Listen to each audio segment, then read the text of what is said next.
बिंदापुर गांव में कई दिनों से लगातार बहुत तेज बारिश हो रही थी। बिंदापुर गांव बहुत ही पिछड़े तबके से आता था, जिस वजह से गांव का विकास बस नाम मात्र का ही हुआ था। लेकिन उस गांव के बच्चे बहुत ही होशियार और टैलेंटेड थे। वे लोग गरीब जरूर थे, लेकिन टैलेंट तो जैसे उन्हें वरदान में मिला हो। उनके अंदर बचपन से ही कुछ करने का जज्बा था, लेकिन वे इस बात को बहुत अच्छे से जानते थे कि इन सब के लिए पढ़ाई बहुत जरूरी है। उनके गांव में एक बहुत ही पुराना जर्जर स्कूल था, जहां फुलवा मैडम कभी कभार पढ़ाने आती थी। वो भी शिक्षा के नाम पर बच्चों को सिर्फ कहानियां सुनाया करती थी। बच्चों, तुम्हें पता है हमारी ये पृथ्वी शेषनाग के सर पर टिकी हुई है, और जब भी शेषनाग देवता करवट बदलते हैं तो भूकंप आता है। ये सुनकर सभी बच्चों ने अपना माथा पकड़ लिया। कुछ बच्चों ने तो अपनी हंसी दबाई और कुछ ने सीधे सवाल किया, मैडम ऐसा नहीं है, मैंने किताब में पढ़ा है पृथ्वी गोल है और वो अंतरिक्ष में घूम रही है। हाँ मैडम, और भूकंप तो जमीन के अंदर हलचल होने से आता है, शेषनाग की वजह से नहीं। अगर आपने हमें ऐसे ही गलत पढ़ाया ना, तो हम आपकी शिकायत करेंगे। किताब में साफ साफ लिखा है पृथ्वी अंतरिक्ष में है। अरे बच्चों, किताब में सब कुछ गलत लिखा है, सच वो है जो मैं बता रही हूँ। अच्छा वो सब छोड़ो, तुम लोगों को मैं एक बहुत ही अच्छी कहानी सुना रही हूँ। अरे यार, अगर ऐसा ही चलता रहा फिर ये फुलवा मैडम हमारे भविष्य को ले डूबेगी। हमें एक पढ़ी लिखी शिक्षक की जरूरत है। हमें डीएम साहब से मिलकर फिर से नए टीचर के लिए आवेदन देना होगा। हाँ यार, काश हमारे गांव में भी शहर जैसा बड़ा स्कूल होता और हमारे टीचर भी पढ़े लिखे इंग्लिश में हमें पढ़ाते, कितना मजा आता। हाँ यार, लेकिन हमारा यह सपना कभी पूरा नहीं होने वाला, क्योंकि हमारे गांव और हम जैसे बच्चों के भविष्य की किसी को चिंता नहीं है। हमें खुद ही कुछ करना होगा, लेकिन हम कर भी क्या सकते हैं। सभी बच्चे अपने भविष्य की चिंता को लेकर बहुत दुखी थे। उस रात भी बहुत भयानक बारिश हुई, और जब बारिश थोड़ी थमी तभी आसमान में से एक अजीब सी नीली रोशनी चमकी। गांव के लोग समझे कि शायद कोई तारा टूटा होगा, लेकिन असल में वो एक स्पेसशिप था जो बादलों को चीरता हुआ उस गांव के पास के जंगल में उतरा। उस स्पेसशिप के अंदर से एक अजीब सी महिला बाहर निकली। उसका पूरा शरीर हरा और आंखें बड़ी बड़ी चमकदार थी। उसके शरीर से एक अजीब सी रोशनी निकल रही थी। उसका नाम था जायरा। जायरा का मिशन था पृथ्वी पर रिसर्च करना और वहाँ के लोगों के बारे में जानना। लेकिन जब उसने गांव के उस बच्चों को देखा और उनके गीले कपड़े, भीगी किताबें और आंखों में पढ़ाई की तरफ, तो वो हैरान रह गई।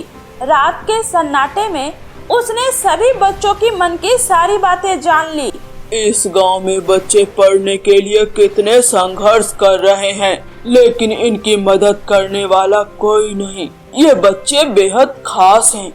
इनकी आंखों में सीखने की चमक है, लेकिन इनका कोई मार्गदर्शक नहीं। अगर मैं इन्हें ज्ञान दूं, तो शायद यही इनका भविष्य बदल देगा। हाँ, मैं इनकी मदद कर सकती हूँ। अगली सुबह जब बच्चे अपने स्कूल पहुँचते हैं, तो देखते हैं कि रात भर में ही पूरे स्कूल की काया पलट हो चुकी है। पुराना जर्जर सा स्कूल अब बहुत ही खूबसूरत और बड़े स्कूल में बदल चुका है। अरे सुषमा, ये हमारे ही गांव का स्कूल है ना? कहीं मैं कोई सपना तो नहीं देख रही? अरे वही तो मैं भी सोच रही हूँ। जहाँ कल तक पुराना टूटा फूटा स्कूल था, वहाँ इतना सुंदर सब कुछ कैसे हो गया? लगता है भगवान ने हम लोगों की मनोकामनाओं को पूरा कर दिया है। बच्चे खुशी से दौड़ते हुए स्कूल के अंदर जाते हैं और खुशी से स्कूल के हर एक चीज को देख रहे होते हैं।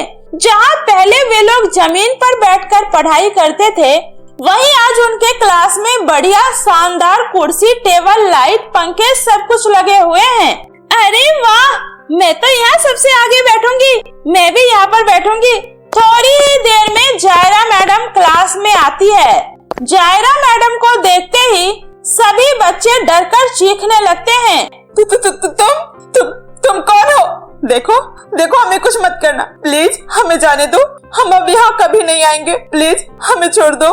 देखो तुम सब घबराओ मत, मेरा नाम जायरा है और मैं दूसरे दुनिया से आई हूँ। मैं तुम लोगों के बारे में सब कुछ जानती हूँ, इसलिए मैं तुम्हें यहाँ शिक्षित करने आई हूँ, इसलिए घबराओ मत। हे भगवान मुझे बचाओ।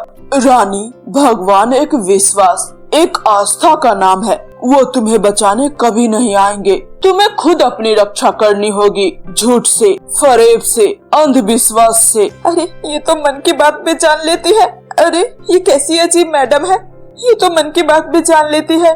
हाँ, मैं सब कुछ जान सकती हूँ क्योंकि मेरे पास किसी के भी दिमाग को पढ़ने की शक्ति है और तुम लोग भी ये कर सकते हो। मैं तुम्हें धरती यानी कि पृथ्वी से जुड़ी बातें बताती हूँ। सभी स्टूडेंट अपनी आंखें बंद कर लो। मैं तुम लोगों के पूरे सिलेबस का ज्ञान एक बार में ही तुम्हारे अंदर डाल सकती हूँ। उसके बाद जायरा मैम की आंखों से एक रोशनी निकलती है और फिर सभी स्टूडेंट शिक्षित हो जाते हैं। वाकई मैम, ये दुनिया, ये सब कुछ साइंस पर टिकी है। हर एक चीज में साइंस है और हमें ये सब समझ में आ गया और मैं बहुत जल्दी एक ऐसी मिशन पर रिसर्च करने वाली हूँ जिससे हम किसी भी अज्ञानी व्यक्ति को तुरंत ज्ञानी बना सकते हैं। बहुत अच्छा रानी। My ambition is to become a professor at the English college. बहुत खूब। मैम, मैं इस गांव में रहकर इस गांव के सभी बच्चों को शिक्षा देना चाहती हूँ ताकि हमारा ये गांव पिछड़ा न रहे और खूब तरक्की करे। बहुत खूब। तुम सबने जो भी सपने देखे हैं, सबके सपने पूरे होंगे। अब सभी अपने अपने सपनों को याद करके अपनी आंखें बंद करो। उसके बाद जायरा मैम अपने जादू से सभी के अंदर ज्ञान का भंडार भर देती है। अब उस गांव के सभी स्टूडेंट बहुत ही तेज हो गए थे। अब तुम जाओ और अपने अपने क्षेत्र में आगे बढ़ो। उसके बाद सभी स्टूडेंट वहाँ से चले जाते हैं। थोड़ी ही देर में फुलवा मैम वहाँ पर आती है। अरे तुम कौन हो और यहाँ मेरे स्कूल में क्या कर रही हो? ये सब क्या है? My name is Zaira and you? क्या यू? मैं ये सब नहीं जानती। तुम जो कोई भी हो, चुपचाप यहाँ से चली जाओ, समझी? अगर नहीं गई तो मैं तुम्हें अपनी छड़ी से मार मार कर तुम्हारा भूत बना दूंगी। मैं तुम्हारे इस बनावटी होलिये से डरने वाली नहीं हूँ। गांव में रहकर बहुत से भूतों को भगाया है मैंने। तुम क्या चीज हो? चलो निकलो मेरे स्कूल से, समझी? लगता है तुम ऐसे नहीं मानोगी। उसके बाद जायरा मैम फुलवा मैम को हवा में उछाल देती है। अरे मैया रे, मर गई। अरे नीचे उतारो, मुझे नीचे उतारो, मुझे छोड़ दो। मैं अब यहाँ कभी नहीं आऊंगी, मुझे माफ कर दो, मुझे छोड़ दो, मुझे नीचे उतारो। आज के बाद कभी किसी बच्चों को गलत शिक्षा नहीं दोगी। अरे माफ कर दो मुझे। वो दरअसल मैं पढ़ी लिखी नहीं हूँ, मुझे कुछ भी नहीं आता, इसलिए मैं बच्चों को कहानियाँ सुनाती थी। मुझे माफ कर दो, मैं किसी बच्चों को नहीं पढ़ाऊंगी, मुझे माफ कर दो। ठीक है, मैं तुम्हें माफ कर रही हूँ। अरे भूत बचाओ। अरे मेरी बात तो सुनो। लेकिन फुलवा तब तक वहाँ से उल्टे पैर भाग जाती है। इधर गांव के सभी स्टूडेंट शहर से वापस अपने गांव में आकर जायरा मैम से मिलने आते हैं। जायरा मैम, मुझे एक इंटरनेशनल कंपनी में CEO की जॉब लगी है। हाँ मैम, मुझे वर्ल्ड लेवल यूनिवर्सिटी में प्रोफेसर की जॉब मिली है और मुझे साइंटिस्ट बनने का मौका मिला है। अब मैं अपने रिसर्च से दुनिया को बदल दूंगी। देखो बच्चों, शिक्षा ही सबसे बड़ा हथियार है और तुम्हारे सपनों की उड़ान अब शुरू हो चुकी है। तुम्हारे पंख तुम्हारा ज्ञान है और जब पंख मजबूत होते हैं तो कोई भी आसमान ऊंचा नहीं लगता। मैम, सब आपकी वजह से ही मुमकिन हो पाया है, वरना हम तो शायद हमेशा मिट्टी में ही दबे रह जाते। हाँ मैम, आपने हमें सिर्फ पढ़ाई ही नहीं बल्कि अपने हक के लिए लड़ना भी सिखाया है।